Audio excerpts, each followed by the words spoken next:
Good morning, student. Now we are going to see Unit 5, the remaining topics. The first one topic, Swami Vivekananda. Do you know that Swami Vivekananda? Already you know.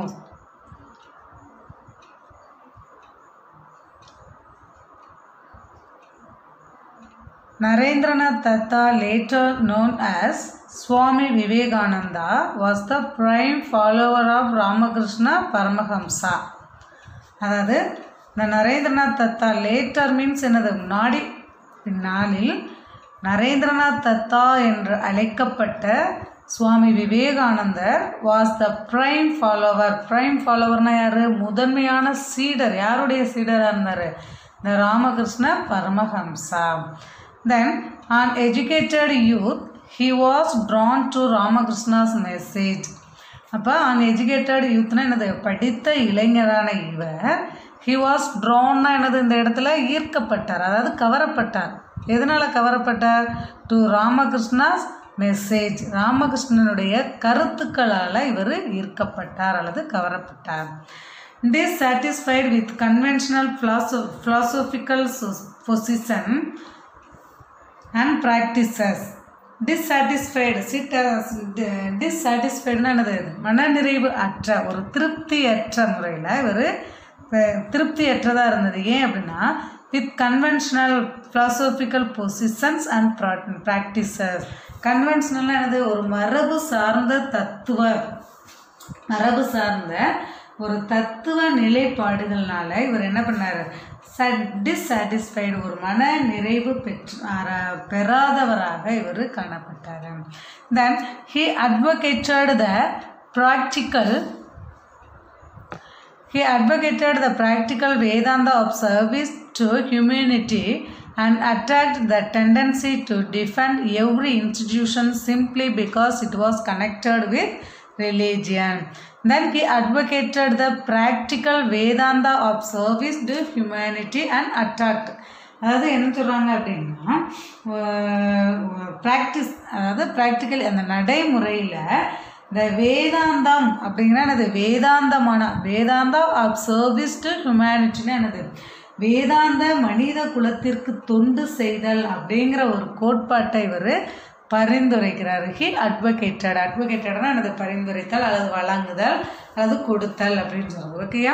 He advocated the ப்ராக்டிக்கல்னால் நடைமுறையில் Vedanta of service to humanity. எனது வேதாந்தமான humanity means என்ன அப்படின்னா மனித நேயம், மனிதர்களுக்கு தொண்டு செய்தல் அப்படிங்கிற கோட்பாட்டை இவர் பரிந்துரைக்கிறாரு. ஹியூமனிட்டி மீன்ஸ் மனித நேயம் அல்லது மனித குலம். And attack the tendency to defend every institution simply. அதோட என்ன சொல்கிறார் அப்படின்னா simply because it was connected with religion. அடுத்து என்ன சொல்கிறாங்க பாருங்கள், மதத்தோடு தொடர்புடையது அப்படிங்கிற ஒரே காரணத்திற்காக என்ன சொல்கிறாரு? the tendency to defend every institution, ஒவ்வொரு நிறுவனங்களையும் பாதுகாக்கக்கூடிய மனப்பாங்கு அப்படிங்கிறத அவர் என்ன செய்கிறாரு? டெண்டன்சி மீன்ஸ் கண்டனம் செய்கிறாரு. ஓகே, அப்போ இவர் என்ன சொல்கிறாரு? வேதாந்தமான மனித நேயத்திற்கு தொண்டு செய்யணும் அப்படிங்கிற கோட்பாட்டை பரிந்துரைக்கிறாரு.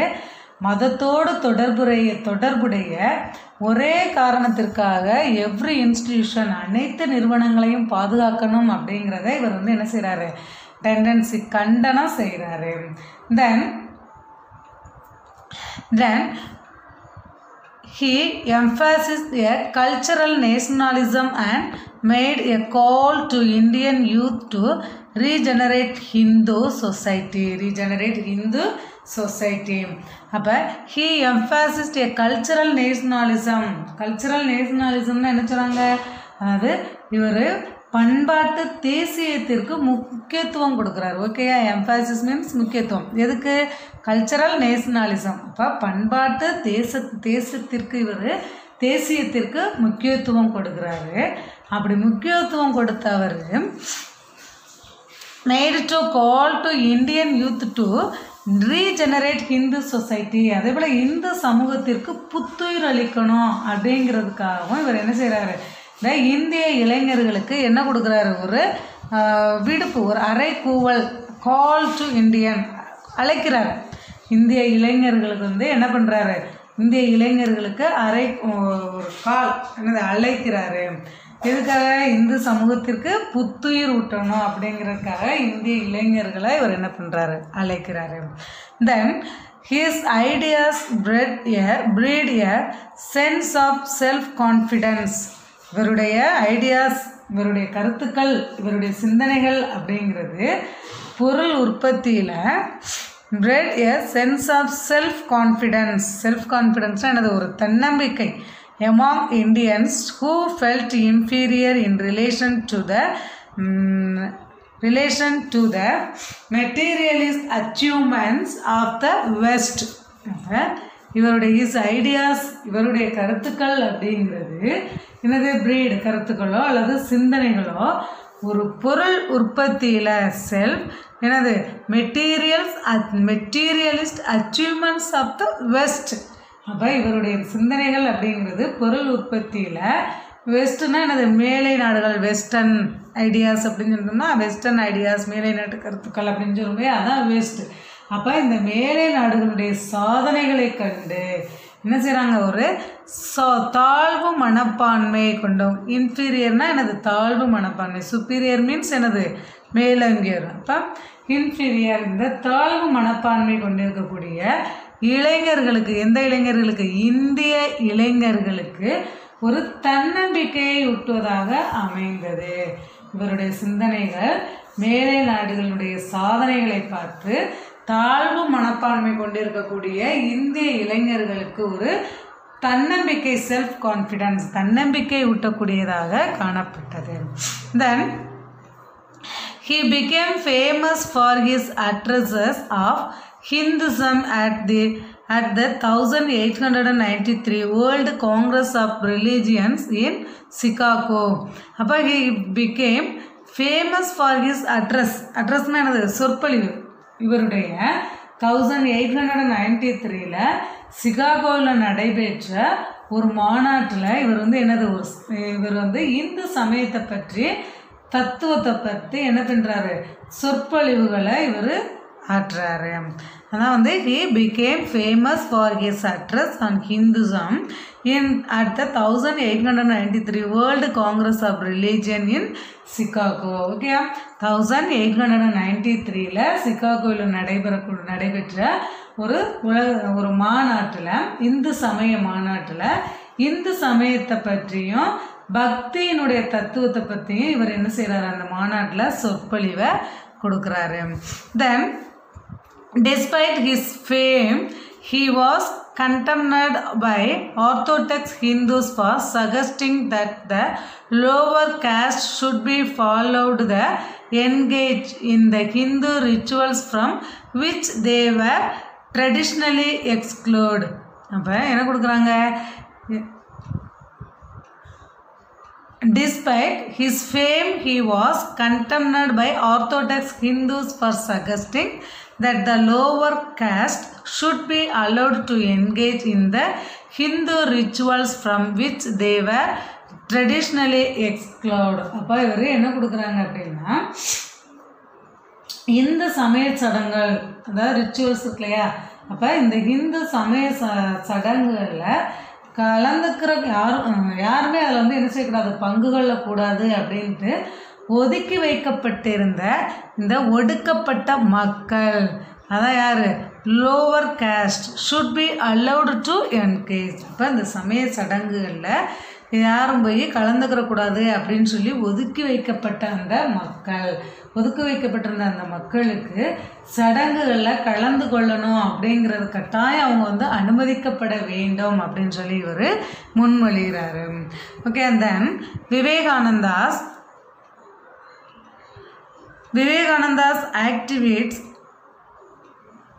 activist ideology rekindled the desire for political change among many Western education young Bengalis.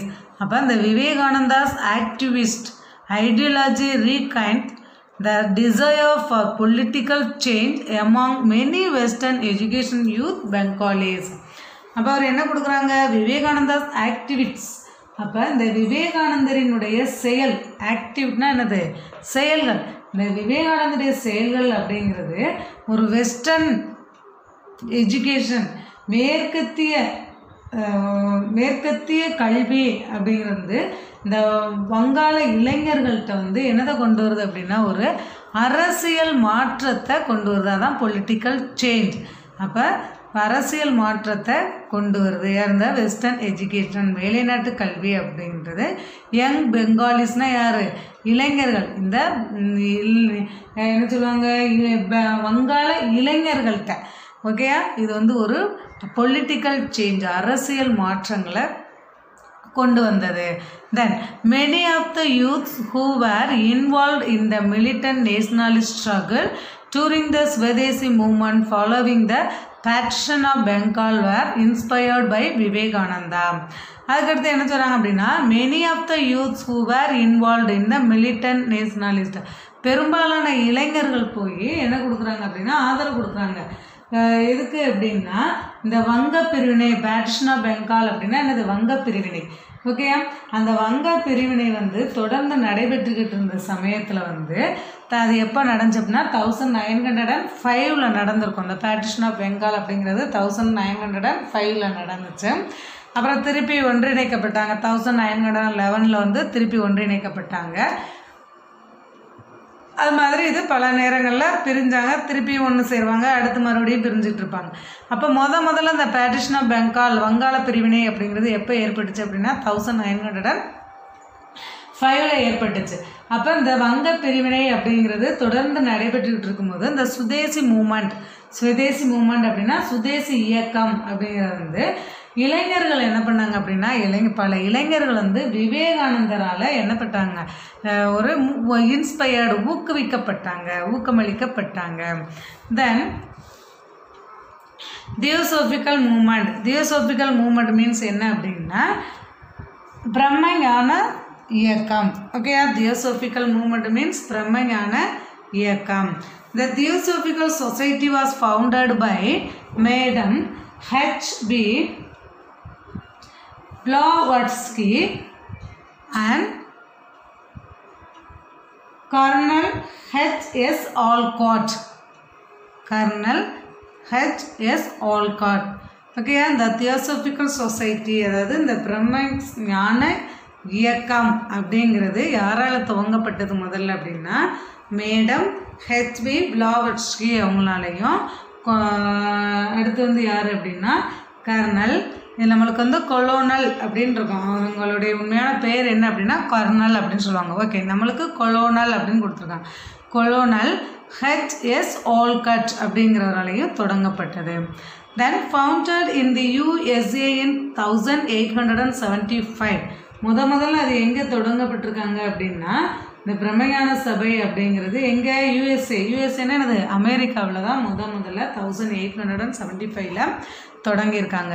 It later, அதுக்கு பிறகு shifted to India at Adyar, Chennai in 1886. அதுக்கு பிறகு என்னது அடையார், இங்கே சென்னையில் இருக்கக்கூடிய அடையாருக்கு அது மாற்றப்பட்டது. எப்போ அப்படின்னா 1886.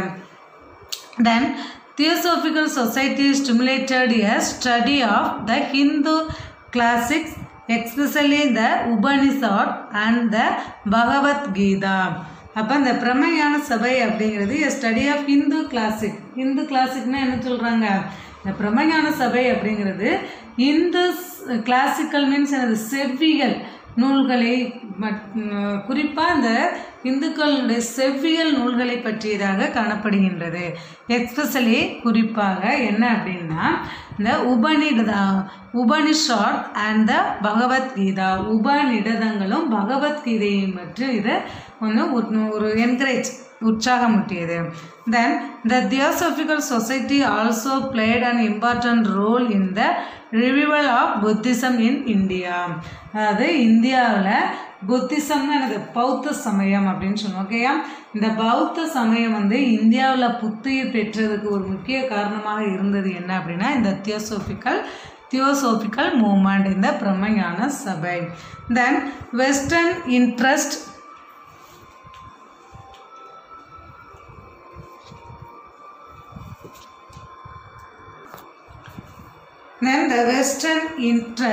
in Hindu scriptures gave educated Hindus great pride in their tradition and culture. Then the Western interest in Hindu scriptures gave educated Hindu great pride in their tradition and culture. அப்போ என்ன குறிப்பிடுறாங்க, இந்துக்களினுடைய ட்ரெடிஷன் அண்ட் கல்ச்சர். அப்போ இந்துக்களினுடைய என்ன சொல்கிறாங்க, இந்த மறை நூல்களின் மீது வெஸ்டர்ன் இன்ட்ரெஸ்ட், மேலை நாட்டவர்கள் காட்டிய ஆர்வம் அப்படிங்கிறது படித்த இந்தியர்கள்ட்ட ஒரு பாரம்பரியம், பண்பாடு, இது எல்லாமே ஒரு அளவுக்கு அதிகமான ஒரு பெருமிதத்தை ஏற்படுத்தியது. தென் கான்ட்ரிபியூஷன் ஆஃப் அன்னி பெசன்ட், அதாவது அன்னி பெசன்ட் அம்மையாரினுடைய பங்களிப்பு. அன்னி பெசன்ட்னாவே என்ன சொல்லுவாங்க, அம்மையார் தான் சொல்லுவாங்க, அன்னி பெசன்ட் அம்மையார் அப்படின்னு சொல்லுவாங்க. ஓகே, அப்போ அன்னி பெசன்ட்னுடைய பங்களிப்பு. In India the movement became further popular with the election of Anni Besant as its president after the death of Olcott. அதாவது ஆல்காட்டினுடைய மறைவுக்கு பின் எது இந்த தியோசோபிக்கல் சொசைட்டியை தொடங்கினாங்க இல்லையா, யார், இந்த ஆல்காட் வந்து கொலோனல் H.S. ஆல்காட் அப்படிங்கிறவர் இருக்கார் இல்லையா, அவருடைய மறைவுக்கு பின்னாடி இந்த அமைப்பினுடைய என்ன அமைப்பு, இந்த தியோசோபிக்கல் மூவ்மெண்ட், இந்த அமைப்பினுடைய தலைவராக யார், அன்னி பெசன்ட் அம்மையார் தேர்ந்தெடுக்கப்பட்டாங்க. அவங்க தேர்ந்தெடுக்கப்பட்டதை தொடர்ந்து அந்த இயக்கம் வந்து என்ன செய்யப்பட்டது அப்படின்னா புத்துயிர் பெற்றது, ஒரு செல்வாக்கு பெற்றதாக காணப்பட்டது. Then she played a role in Indian nationalist politics and formed the Home Rule League, demanding home rule to India on the lines of Ireland. அப்போ she played a role in Indian nationalist politics. இவங்களுடைய ஒரு முக்கியத்துவம் பெற்றது என்ன அப்படின்னா, role இந்த Indian nationalist politics, இந்திய தேசிய அரசியலில் முக்கியத்துவம் பெற்றவராக காணப்பட்ட இவங்க இந்த ஹோம் ரூல் லீக் டிமாண்டிங் அப்படின்னா என்னது, ஒரு தன்னாட்சி இயக்க சங்கத்தை உருவாக்குறாங்க. எங்கே அப்படின்னா அயர்லாந்தில் வழங்கப்பட்டது போல என்னது, இந்தியாவிற்கும் என்ன செய்யப்படணுமா, தன்னாட்சி வழங்கப்படணும் அப்படின்னு சொல்லி அவங்க கோரிக்கை வைக்கிறாங்க. ஓகேயா, ஆல்காட்டினுடைய மறைவுக்கு பின்னாடி இந்த தியோசோபிக்கல் சொசைட்டியை வந்து யார் வழிநடத்தினாங்க அப்படின்னா அந்த அன்னி பெசன்ட் அம்மையார். அவங்க வந்து சிறப்பாக செயல்பட்டுருக்காங்க அப்படிங்கிற அந்த தியோசோபிக்கல் சொசைட்டி வந்து ஒரு செல்வாக்கு பெற்றதாக காணப்பட்டது. அதுக்கு பிறகு she plate A role in, அவங்க ஒரு முக்கிய பங்கு வைத்தவளாக காணப்பட்டாங்க. இதில் அப்படின்னா இந்தியன் நேஷனலிஸ்ட் பொலிட்டிக்ஸ் அப்படின்னா இந்திய தேசிய அரசியலில் ஒரு முக்கியத்துவம் பெற்றவங்களாக இருந்த இவங்க she form the Home Rule League. எங்கே அப்படின்னா முதல்ல எங்கே ஃபார்ம் பண்ணாங்க, அயர்லாண்டில் ஒரு ஹோம் ரூல் லீக்னா தன்னாட்சி இயக்கம் அப்படிங்கிற ஒன்று தொடங்கி இருந்திருந்தாங்க. அப்போ அந்த தன்னாட்சி இயக்கம் அப்படிங்கிறது அயர்லாந்தில் என்னென்ன சலுகைகள்லாம் வழங்கப்பட்டதோ அதே மாதிரி என்ன செய்யணும், இந்தியாவிலையும் வழங்கப்படணும் அப்படின்னு சொல்லி அவங்க என்ன செய்யறாங்க, இந்த தன்னாட்சி வழங்கப்படணும் அப்படின்னு சொல்லிட்டு ஒரு கோரிக்கையை வைக்கிறாங்க. ஓகேயா, தன்னாட்சிங்கிறது ஒரு இயக்கம். ஓகேயா, தென் Anni Besant spread theosophical ideas through her newspapers called New India and Commonwealth.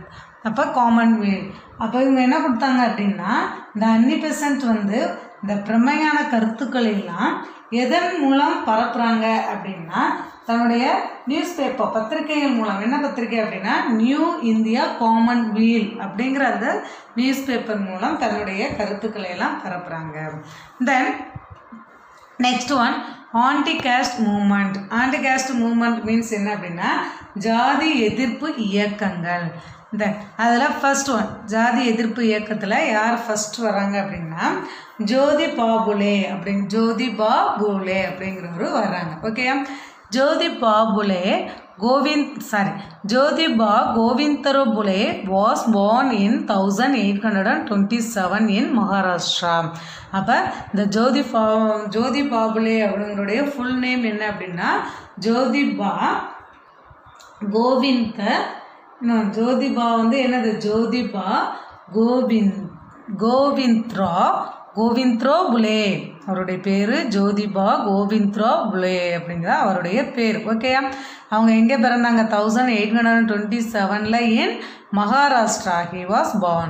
Then he opened the first school for untouchables in 1852 in Pune. முதல்ல first he was opened the first school. அவர் முதல்ல ஒரு school open பண்ணியிருக்காங்க. என்ன அப்படின்னா முதல் பள்ளியில் தொடங்கியிருக்காங்க. எங்கே at Pune.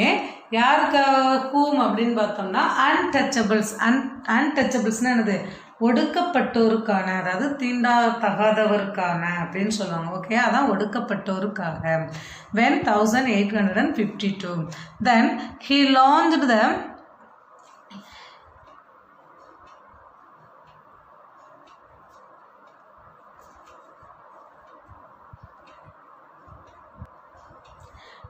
launched the Satyashodak Samaj. He launched the Satyashodak Samaj in 1870 to stir the non-Brahmin masses to self-respect.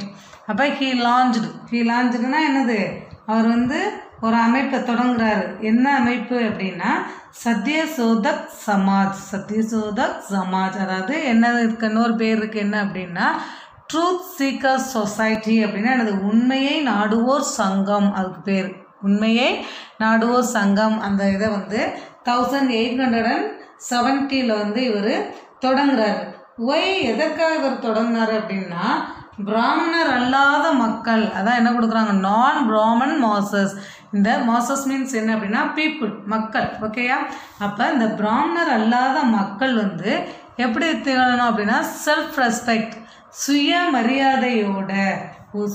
சுயமரியாதையோடும் ஒரு குறிக்கோளோடும் வந்து இருக்கணும் அப்படிங்கிறதுக்காக இவர் இந்த அமைப்பை நிறுவனார்.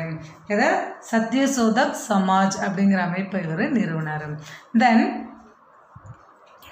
Phule opposed child marriage and supported widow remarriage. அடுத்து புலே ஆப்போஸ்ட் எதை எதிர்க்கிறாரு சைல்டு மேரேஜ், குழந்தை திருமணம் அப்படிங்கிறத எதிர்க்கிறாரு. அப்புறம் என்ன செய்கிறாங்க ரீமேரேஜ், சப்போர்ட்டட் விடோ ரீமேரேஜ், விதவை மறுமண சட்டம் அப்படிங்கிறத இவர் ஏற்கிறாரு.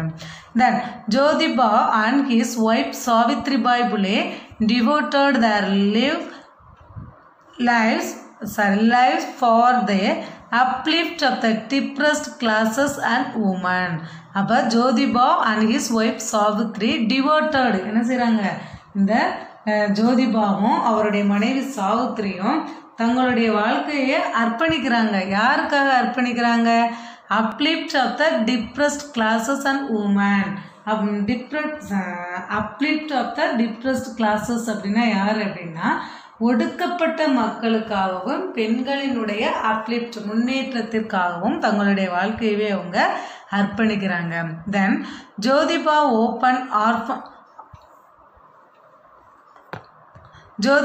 Open orphans and homes for widows. அப்போ ஜோதிபாவில் வந்து ஓப்பன் ஆர்பன்ஸ்னு என்ன சொல்லுவாங்க அப்படின்னா என்ன சொல்லுவாங்க, அது வந்து ஒரு விடுதி அப்படின்னு சொல்லுவாங்க இல்லையா. அதாவது Jyotiba open orphans and homes for widows.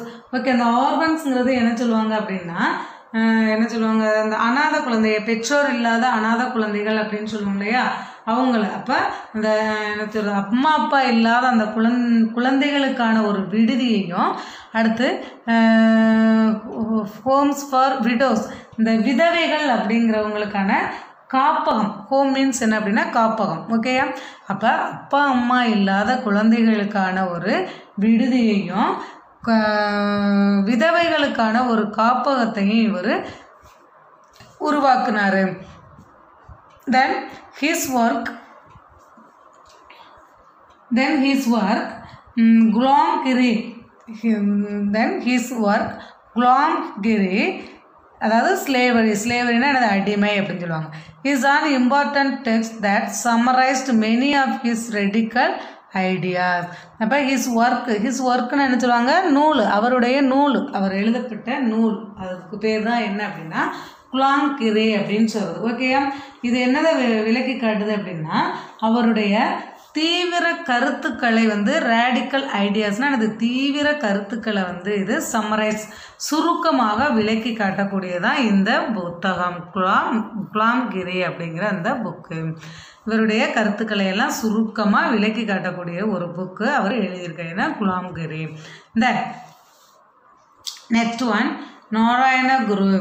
Narayana Guru அப்படிங்கிறவர் அடுத்து இவர் யார் அப்படின்னா ஒரு கேரளா நாட்டுக்காரர் தான். யார் இந்த நாராயணகுரு? இவரும் ஒரு சீர்திருத்தவாதி தான். Narayana Guru born to poor parents in Kerala. Narayana Guru evolved into a poet. அதாவது born to poor parents in Kerala என்னது, ஏழை பெற்றோருக்கு மகனாக பிறந்தவர் தான் யார், இந்த கேரளாவில் ஒரு ஏழை பெற்றோருக்கு மகனாக பிறந்தவர் தான் இந்த நாராயண குரு. வென் அப்படின்னா 1854 பிறந்திருக்காரு. ஓகேயா, தென் இன்ட்ரியூ பொயட். இவர் வந்து பொயட்னா என்ன சொல்லுவாங்க, ஒரு அறிஞராகவும் ஒரு கவிஞராகவும் திகழ்ந்தவர் தான் இவர். Then evolved into a poet and scholar in Malayalam, Tamil and Sanskrit. இவர் வந்து மலையாளம், சன்ஸ்கிரிட் மீன்ஸ் சமஸ்கிருதம், தமிழ், இதில் எல்லாத்துலேயும் அவர் அறிஞராகவும் கவிஞராகவும் காணப்பட்டார். அதான் பொயட் அண்ட் ஸ்காலர், கவிஞராகவும் அறிஞராகவும் காணப்பட்டார். Then disturbed by the terrible caste training, அதாவது terrible caste, disturbed by the terrible caste training. அப்போ இவருக்கு எப்படி இருந்துச்சு அப்படின்னா ஒரு என்ன சொல்கிறது, ஒரு பயங்கரமான ஒரு சாதி கொடுமை, ஒடுக்கப்பட்ட மக்கள் அப்படிங்கிறது வந்து இவருக்கு ரொம்ப ஒரு கஷ்டமாக இருந்துச்சு. மக்கள் அப்படி வந்து ஜாதி கொடுமையினால ஒதுக்கப்படுறாங்களே, வெறுக்கப்படுறாங்களே அப்படின்னு சொல்லிட்டு training that the lower cost people suffered. என்னது, அதாவது ஒடுக்கப்பட்ட மக்கள் வந்து படக்கூடிய துன்பங்களையும் துயரங்களையும் இவர் பார்க்குறாரு.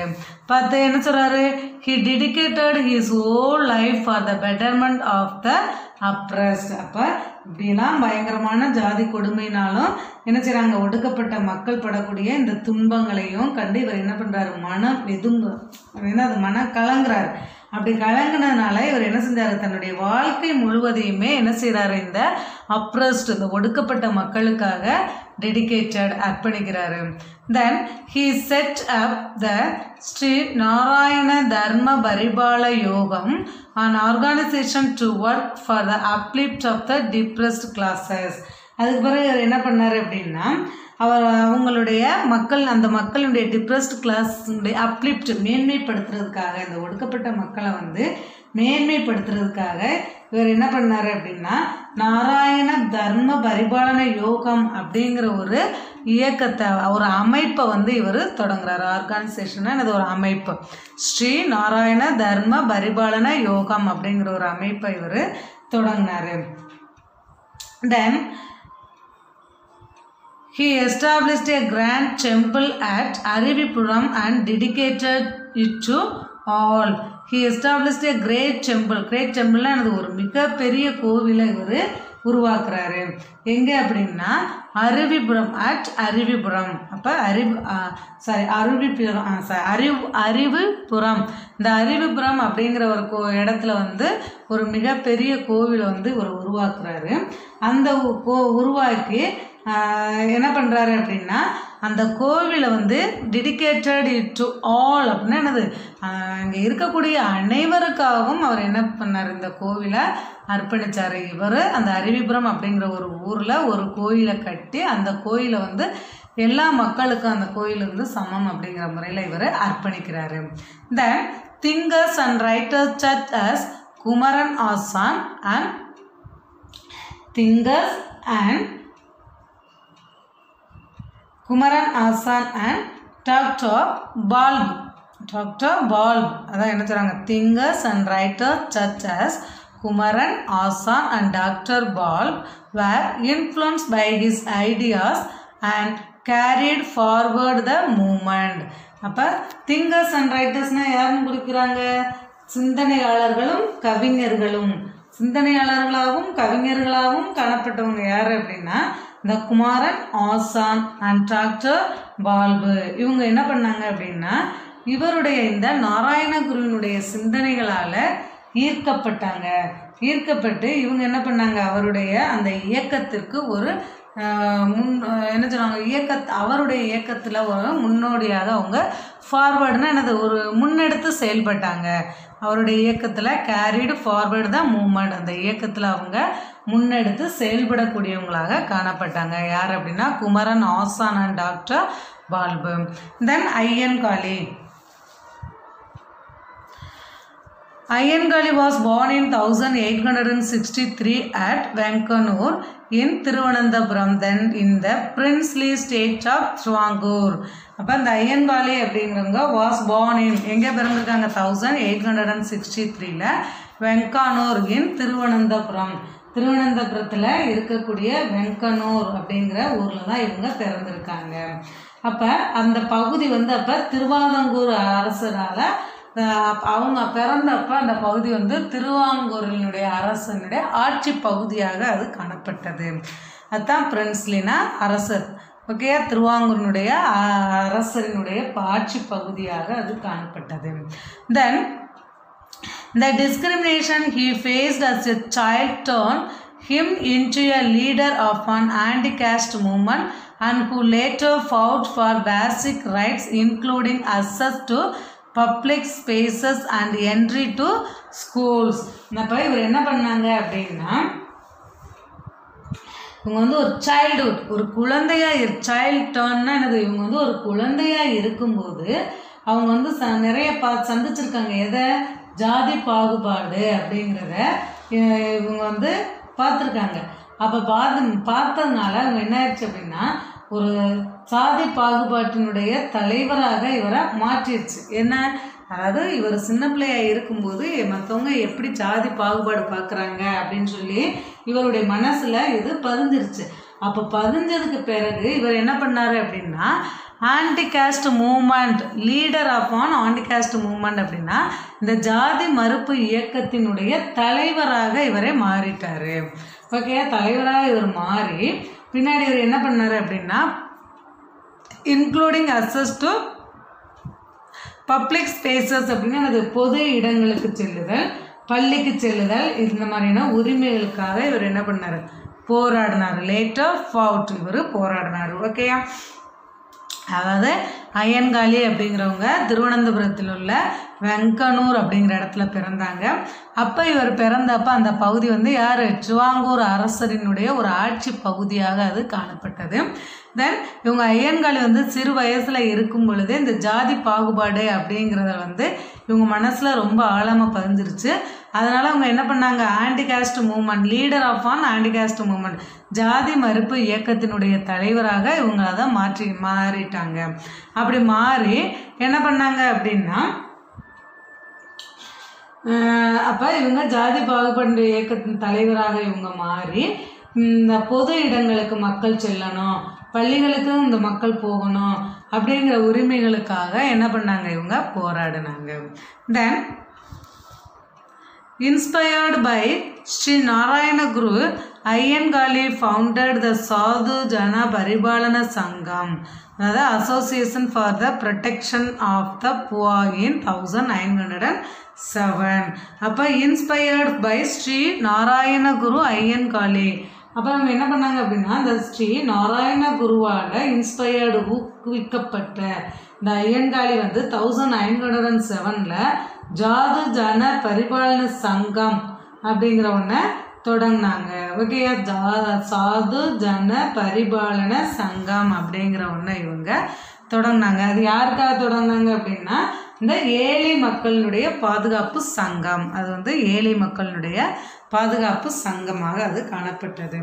தென் the next one, Islamic reforms. Islamic reforms means என்ன? இஸ்லாமிய சீர்திருத்தங்கள். ஓகே, அதில் இந்த first one, after the suppression of great revolt of 1857, Indian Muslims looked to Western culture with suspicion. அதாவது after the suppression of great revolt, great revolt என்னது? பெரும் கலகம். இந்த பெரும் கலகம் அப்படிங்கிறது ஒடுக்கப்பட்டதுக்கு பின்னாடி எப்போ 1857 நடந்த இந்த பெரும் கலகம் அப்படிங்கிறது ஒடுக்கப்பட்டதுக்கு பின்னாடி Indian Muslims look to western culture with suspicion. அதுக்கு பிறகு என்ன? இந்திய முஸ்லீம்கள் வந்து மேற்கத்திய பண்பாடுகளை வந்து என்ன செய்யப்பட்டாங்க அப்படின்னா ஒரு சஸ்பிசியனை, அது ஒரு சந்தேக கண்ணோட்டத்தோடு அவங்க பார்த்தாங்க. மேல்நாட்டு கலாச்சாரத்தை அவங்க ஒரு சந்தேக கண்ணோட்டத்தோட இந்திய முஸ்லீம்கள் வந்து பார்த்தாங்க. Then the community feared that western education, western culture and western ideas would endanger the religion. அப்போ அந்த கம்யூனிட்டி ஃபியர்டு, அந்த சமூகம் அப்படிங்கிறது என்ன செய்யப்பட்டாங்க அப்படின்னா மேற்கத்திய கல்வி, அதாவது வெஸ்டர்ன் கல்ச்சர், வெஸ்டர்ன் எஜுகேஷன் மேற்கத்திய கல்வி, வெஸ்டர்ன் கல்ச்சர் மேற்கத்திய பண்பாடு அல்லது கலாச்சாரம், அண்ட் வெஸ்டர்ன் ஐடியாஸ் மேற்கத்திய கருத்துக்கள் அல்லது மேற்கத்திய நாடுகளினுடைய சிந்தனைகள் would endanger their religion. அப்போ இது எல்லாமே தங்களுடைய மதத்திற்கு என்னது? ஆபத்தாக அமையும் அப்படிங்கிற ஒரு அச்சம் வந்து அவங்கக்கிட்ட என்னது ஏற்பட்டுச்சு. அதான் ஃபியர்டு, ஒரு பயம் இந்த கம்யூனிட்டியில் ஏற்பட்டுச்சு. தென் therefore only a small section of Muslims accepted the new awareness for modern education. அப்போ therefore only a small section of Muslims accepted. அப்போ அப்படி இருந்ததுனால ஒரு முஸ்லீம்களுடைய ஒரு கொஞ்சம் பிரிவினர் மட்டும்தான் என்ன பண்ணாங்க அப்படின்னா இந்த மேற்கத்திய கல்வி அப்படிங்கிறதுல முன் வந்தாங்க. Then next one, Sir Syed Ahmad Khan, born in Delhi into a noble Muslim family.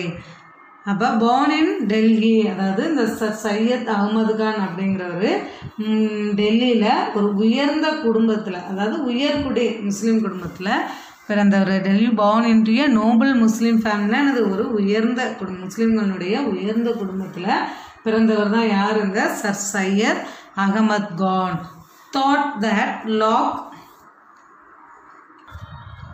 Sir Syed Ahmad Khan thought that lack of education, especially modern education, had harmed the Muslims greatly and kept them backward.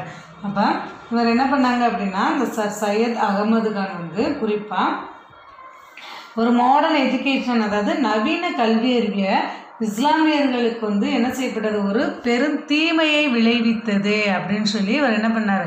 And kept them backward, அதாவது ஒரு பெரும் தீங்கை விளைவித்துருச்சு அப்படின்னு சொல்லிட்டு என்ன பண்ணுறாங்க? அவங்கள ரொம்ப கீழ்நிலையில் இது தள்ளிருச்சு அப்படின்னு சொல்லி இவர் நினைக்கிறாரு.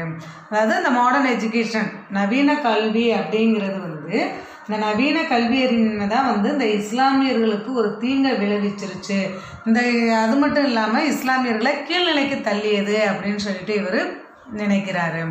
Then he exhorted the Muslims to accept Western science and take up government services. அப்போ he exhorted the Muslims to accept. அப்போ இவர் என்ன பண்ணுறாரு அப்படின்னா ஒரு மேலை நாட்டு அறிவியலையும், அதாவது வந்து வெஸ்டர்ன் சயின்ஸ் டு அக்செப்ட், இவர் வந்து ஏற்றுக்கிறாரு. என்ன அப்படின்னா மேலை நாட்டு அறிவியலையும் அண்ட் கவர்மெண்ட் அரசு பணிகளையும் ஏற்றுக்கங்க அப்படின்னு சொல்லிட்டு இவர் என்ன பண்ணுறாரு? இஸ்லாமியர்களை எக்ஸ்கர்டட்னா என்ன சொல்லுவாங்க? வற்புறுத்துறாரு, தூண்டுறாரு. நீங்கள் வந்து மேலை நாட்டு அறிவியலையும் இந்த அரசாங்கத்தையும் ஏற்றுக்கங்க அப்படின்னு சொல்லி இவர் தூண்டுறாரு. தென் he founded a scientific society and translated many English books, especially science books, into Urdu. He founded a scientific society. அப்போ இவர் என்ன பண்ணார்? உருவாக்குறாரு. எதை உருவாக்குறாரு அப்படின்னா he founded a scientific society and translated many English books, especially science book, into Urdu. அப்போ he founded, இவர் உருவாக்குறாரு. என்ன உருவாக்குனாங்க அப்படின்னா ஒரு சயின்டிஃபிக் என்ன சொல்லுவாங்க? சயின்டிஃபிக் சொசைட்டி, ஒரு அறிவியல் கழகம் அப்படிங்கிற ஒன்று இவர் நிறுவுறாரு. எதுக்காக அப்படின்னா குறிப்பாக அறிவியல் நூல்களை வந்து என்ன பண்ண உருது மொழியில் மொழியாக்கம் செய்வதற்காக டிரான்ஸ்லேட்டர்னா அது மொழிபெயர்த்தல். அப்போ அந்த அறிவியல் நூல்களை வந்து என்ன பண்ணுறாரு உருது மொழியில் டிரான்ஸ்லேட் பண்ணுறதுக்காக. Then he believed that the interest of the Muslims would be best served if the bonded with the British government rather than pitch in with the rising nationalist movement. But he believed that the interest of the Muslims அடுத்து என்ன பண்ணுறாரு அப்படின்னா அதாவது இந்த தேசிய இயக்கம் nationalism இருக்காங்க nationalist movement rising nationalist movement அதாவது இந்த தேசிய இயக்கத்தில் இணைவதை காட்டிலும் ஆங்கில அரசர்களோட ஒரு நல்ல உறவோட செயல்படலாம் அப்படின்னு சொல்லிட்டோம். இஸ்லாமிய நலன்கள் வந்து என்ன செய்யப்படும் பாதுகாக்கப்படும் அப்படின்னு சொல்லி இவர் விரும்புகிறாரு. அதாவது இவர் என்ன கொடுக்குறாரு இந்த நூல்களையெல்லாம் மொழிபெயர்க்கிறத காட்டிலும் தேசிய இயக்கத்தில் அதாவது இந்த ரைசிங் நேஷனலிஸ்ட் மூமெண்ட் தேசிய இயக்கத்தில் வந்து இஸ்லாமியர்கள் வந்து சேர்ந்தாங்க அப்படின்னா இந்த இஸ்லாமியர்களுடைய நலன்களும் பாதுகாக்கப்படும் அப்படின்னு சொல்லி இவர் நம்புகிறாரு. So he advise the Muslims to take to English education and to concentrate on it. அப்போ ஹி அட்வைஸ்டு அதனால் இவர் என்ன கொடுக்குறாரு அட்வைஸ் கொடுக்குறாரு ஆலோசனை கொடுக்குறாரு அறிவுரை கொடுக்குறாரு என்ன அப்படின்னா இந்த இஸ்லாமியர்களுக்கு வந்து ஆங்கில கல்வியை ஆங்கில கல்வியை நீங்கள் கற்றுக்கொள்ளணும் அப்படிங்கிறதுக்காக வேறு என்ன பண்ணுறாரு அதிக கவனம் கொடுக்குறாரு. கான்சன்ட்ரேட் மீன்ஸ் என்னது அதிக கவனம் ஆங்கில கல்வியை நீங்கள் கண்டிப்பாக கற்றுக்கிறணும் அப்படின்னு சொல்லி இவர் அதிக கவனம் கொடுக்கணும் செலுத்தணும் அப்படின்னு சொல்லி இவர் அட்வைஸ் அறிவுரை வழங்குறாரு. யாருக்கு முஸ்லிம்ஸ்க்கு. Then Aligarh movement Syed Ahmad Khan's movement, the Aligarh movement, so it's so called because it was centered around the Aligarh Muhammadan Anglo-Oriental College founded by him in 1875, which is a landmark in the history of Indian Muslim education. அப்போ இந்த அலிகார் மூமெண்ட்னா அலிகார் இயக்கம்.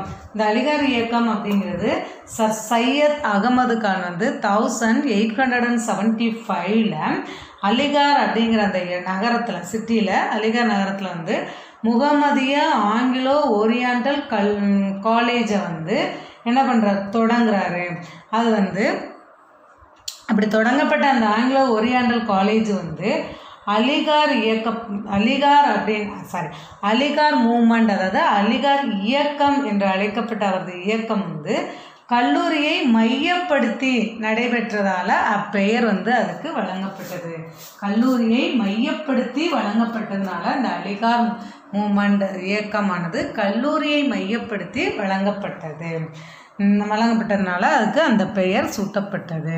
தென் the college was raised to the status of a university in 1920. இப்போ சாதாரண ஒரு Anglo oriental college கல்லூரியாக திகழப்பட்ட அந்த college raised நல்லா வளர்ந்து ஒரு நல்ல சிறப்பு மிக்கதாகி இந்த கல்லூரி வந்து இப்போ 1920 தரம் உயர்த்தப்பட்டு பல்கலைக்கழகமாக அது காணப்பட்டது. ஓகேயா. அதாவது இந்த இடத்துல பாருங்கள் 1875 which is a landmark in the history of Indian Muslim education. அதாவது என்னது இந்திய முஸ்லிம்களுடைய கல்வி வரலாற்றிலேயே இக்கல்லூரி அப்படிங்கிறது ஒரு மைல் கல்லாக காணப்படக்கூடியதாக அதான் லேர்ன் மார்க்னால் என்னது ஒரு மைல் கல்லாக காணப்பட்டது.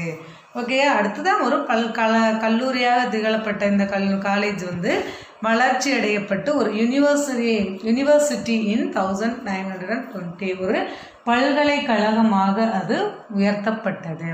தென் தியோபந்த் மூமெண்ட் மீன்ஸ் என்ன அப்படின்னா தியோபந்த் இயக்கம். ஓகே. தியோபந்த் இயக்கம்.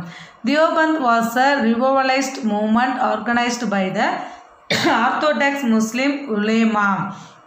அதாவது இந்த Deoband was a revivalized movement organized by the orthodox Muslim ulema. இந்த தியோபந்த் இயக்கம் அப்படிங்கிறது முதல்ல என்ன அப்படின்னா ஒரு ரிவைவலிஸ்ட் மூமெண்ட் அப்படின்னா என்ன சொல்லுவாங்க ஒரு ரிவைவலிஸ்ட் மூமெண்ட் என்ன சொல்கிறது ஒரு புத்தெழுச்சி இயக்கம் அல்லது ஒரு மீட்பு இயக்கம் அப்படின்னு சொல்லலாம். ஓகேயா, அந்த தியோபந்த் அப்படிங்கிறது ஒரு புத்தெழுச்சி இயக்கமாகவோ அல்லது ஒரு மீட்பு இயக்கமாக காணப்பட்டது. இது ஆர்கனைஸ்டு பை த ஆர்த்தோடாக்ஸ் முஸ்லீம் உலேமா. இந்த இயக்கத்தை யார் ஆர்கனைஸ் பண்ணாங்க அப்படின்னா உலேமாக்கள். அவங்க பேர் என்னென்னா உலேமாக்கள் அப்படின்னு சொல்லுவாங்க. ஓகேயா, உலேமாக்கள் தான் இதை ஆர்கனைஸ் பண்ணாங்க. Then the ulema under the leadership of Muhammad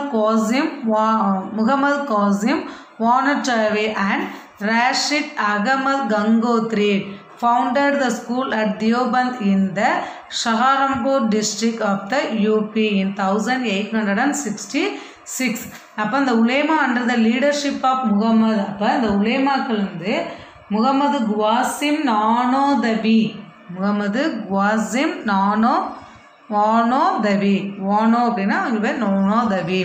அப்போ இந்த உலேமாக்களுடைய தலைவராக முகமது வாசிம் நோனோதவி அப்படிங்கிறவங்களாம் ரஷித் அகமது கங்கோத்ரி அப்படிங்கிறவங்க 2 பேர் தான். 2 பேருடைய தலைமையில் 1866 ஊபி மீன்ஸ் எனது உத்தரப்பிரதேசத்தில் இது சஹரன்பூர் அப்படிங்கிற அந்த மாவட்டத்தில் இந்த பள்ளியானது நிறுவப்பட்டது. Then the school curricular shut out English education and western culture. இந்த ஸ்கூல் கரிக்குலர்னா என்ன சொல்லுவாங்க, கரிக்குலர் ஆக்டிவிட்டீஸ் அப்படின்னு சொல்லுவோம் இல்லையா. அப்போ இந்த அந்த பள்ளியினுடைய கரிக்குலர் ஷார்ட் மீன்ஸ் என்ன அப்படின்னா பாடத்திட்டம் எதை முக்கியமாக கொண்டிருக்கு அப்படின்னா ஆங்கில கல்வியையும் மேலை நாட்டு பண்பாட்டையும் இது என்ன செய்யப்பட்டது அப்படின்னா புறக்கணித்தது. இந்த ஸ்கூல் கரிக்குலர் ஷார்ட் மீன்ஸ் என்னது புறக்கணித்த. ஓகேயா, என்ன சொல்லுவோம் கண்டெம்ட் படித்தோமா, அது புறக்கணித்தல். அதான் இது என்ன செய்யுது, இந்த இங்கிலீஷ் எஜுகேஷன் ஆங்கில கல்வியையும் வெஸ்டர்ன் கல்ச்சர் மேலை கலாச்சாரத்தை இது புறக்கணித்தது. Then the instruction imparted was an original Islamic religion and the aim was moral and religious regeneration of the Muslim community. The instruction imparted was on original Islamic religion and the aim was moral and religious regeneration of the Muslim community. அப்போ இது என்ன செய்யுது, உண்மையான இஸ்லாமியர்கள் அப்படிங்கிறது இந்த உண்மையான இஸ்லாமியர்களுக்கு இந்த பள்ளியில் கற்றுத்தரப்பட்டது. இதனுடைய நோக்கம் என்ன அப்படின்னா மோரல் அண்ட் ரிலீஜியஸ் ரீஜெனரேஷன், அதாவது இஸ்லாமிய சமூகத்தினுடைய ஒழுக்கத்தையும் மதத்தையும் மீட்டெடுப்பதாக காணப்பட்டது. தென்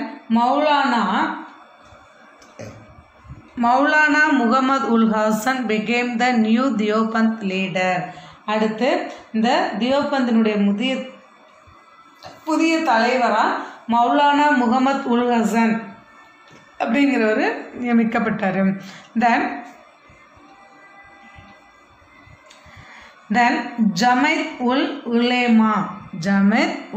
Ulema led by him gave a concrete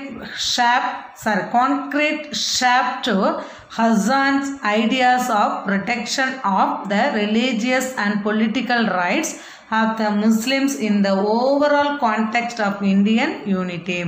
அப்போ இந்த ஜமைத் உல் உலேமா அப்போ என்ன பண்ணுறாங்க அப்படின்னா இந்த ஜமைத் உல் உலேமா அதாவது அதனுடைய மீனிங் என்ன அப்படின்னா கவுன்சில் ஆஃப் தியோலஜியன்ஸ், அதாவது இறையியலாளர்களினுடைய அவை கவுன்சில் அப்படின்னு சொல்லுவாங்க. ஓகேயா, அப்போ அந்த ஜமைத் உல் உலேமா அப்படின்னா இந்த ஹசனுடைய கருத்துக்கள், ஹசன்ஸ் ஐடியாஸ். அப்போ அந்த ஹசனுடைய கருத்துக்கள் அப்படிங்கிறது எதை வெளிப்படுத்துது அப்படின்னா இந்த இந்தியன் யூனிட்டி, இந்த இந்திய ஒற்றுமை அப்படிங்கிற ஒட்டுமொத்த சூழலை எதை குறிப்பிடுது அப்படின்னா முஸ்லீம்களினுடைய பொலிட்டிக்கல் ரைட்ஸ் அண்ட் ரிலீஜியஸ், முஸ்லீம்களுடைய அரசியலையும் சமய உரிமைகளையும் பாதுகாப்பு குறித்து உறுதியான முடிவை இது எடுக்கக்கூடியதாக காணப்படுகின்றது. Then Parsi reform movements. In the middle of the 19th century, the reform activities began in Mumbai. அதாவது த பார்சி ரிஃபார்ம் மூமெண்ட்ஸ் மீன்ஸ் என்னது? பார்சி சீர்திருத்த இயக்கம். அதாவது 19ஆம் நூற்றாண்டில் 19th century இந்த 19ஆம் நூற்றாண்டினுடைய இடைக்காலத்தில் என்ன பண்ணாங்கன்னா இந்த சீர்திருத்த இயக்கம் ரிஃபார்ம் மூமெண்ட் அப்படிங்கிறது 1900 ஓகே இந்த ரிஃபார்ம் மூமெண்ட்ஸ் வந்து எப்போ அப்படின்னா மும்பையில் தொடங்கப்பட்டாங்க. எப்போ அப்படின்னா 1851 வந்து தொடங்கப்பட்டாங்க. யாரால அப்படின்னு பார்த்தோம்னா த பர்துன்சி நவ்ரோஜி தென் ரகுன்மாய் மஸ்தயாஸ்னன். ஓகே, அதாவது இந்த middle of the 19th century இந்த reform activities began in Mumbai. அதாவது 19ஆம் நூற்றாண்டினுடைய இடைக்காலத்தில் மும்பையில் இந்த பார்சி சீர்திருத்த இயக்கம் அப்படிங்கிறது தொடங்கப்பட்டது. தென் பர்தௌசி நவ்ரோஜி ஃபவுண்டட் த ரவுன்மாய் மஸ்தயாஸ்னன் சபா. ஓகேயா?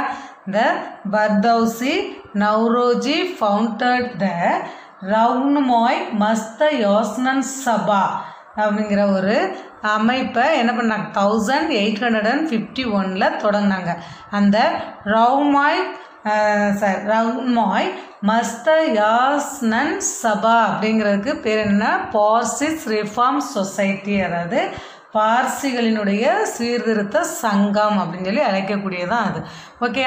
தென் Rast Goftar was the main voice of the movement. அதாவது the truth teller அப்படின்னு சொல்லுவாங்க. அதாவது ராஸ்ட் காஃப்டர் மீன்ஸ் என்ன அப்படின்னா the ராஸ்ட் கோப்தர் அதாவது உண்மை விளம்பி அப்படின்னு சொல்லுவாங்க. ஓகே. ட்ரூத் டெல்லர்னா யார்? விளம்பி. த ராஸ்ட் கோப்டர் அதாவது இந்த உண்மை விளம்பி அப்படிங்கிறதுனுடைய என்ன சொல்லுவாங்க? உண்மை விளம்பி தான் main voice of the movement. இந்த இயக்கத்தினுடைய என்ன சொல்லுவாங்க? மெயின் வாய்ஸ்ன்னு என்ன சொல்லுவாங்க?